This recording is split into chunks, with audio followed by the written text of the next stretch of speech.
Okay, what is a derivative? Well, from what I understand, it's a way to hedge your bets against the winner. You don't want to put all your money into the something that could win. You want to also bet that it can lose. And apparently, there's a formula for that that's pretty complicated. But it's a bet. Okay, it's still known as a bet. You're not investing. It's a gamble.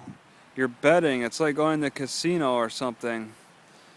And it didn't start until the 1980s, and apparently that's when the gap between the rich and poor really started to get wide, and then it took off from there.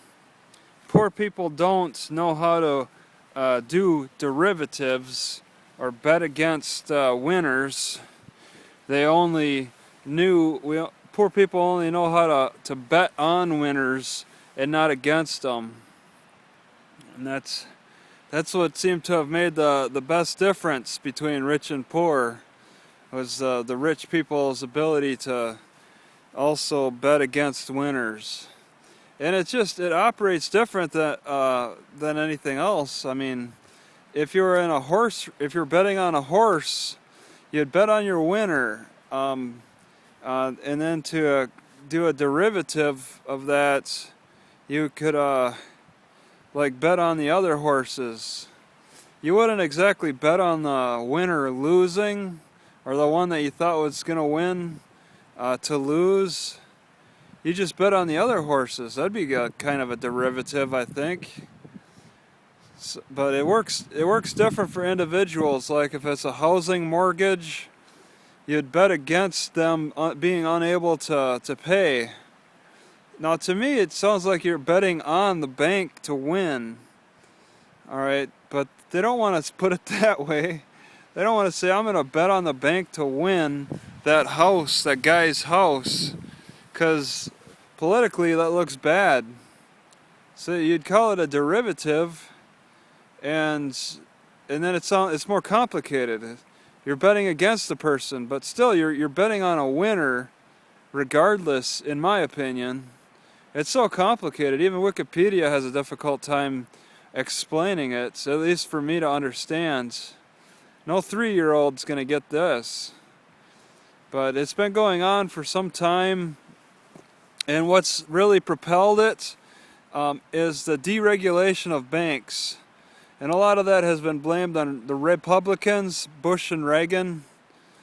They just didn't want to oversee particular functions going on in the banks, and in a lot of cases, the system of derivatives was able to really take off, okay, and really create that separation between rich and poor. And then the Democrats are trying to make up that difference by increasing the wages. Bill Clinton had a good plan that seemed to have fallen through after he left office, which was to, for every dollar you made, he'd give you like a tax credits, so you'd get a little extra money at the end of the year. And that's like really popular. That's popular for donations even and stuff. It's like every dollar you contribute, we'll match it with another dollar. Well, Bill Clinton had that idea too while he was running, and it paid off for his popularity at least. But yeah, derivatives, I had no chance to get into any derivatives when I was investing. I was only trying to bet on winners. And I got caught when I invested in prosper.com, because you can only invest in the person's success. And then there's different degrees of success for risks and stuff. Like their credit rating was a risk.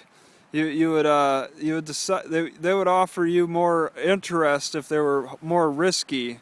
The less risky you got, less interest.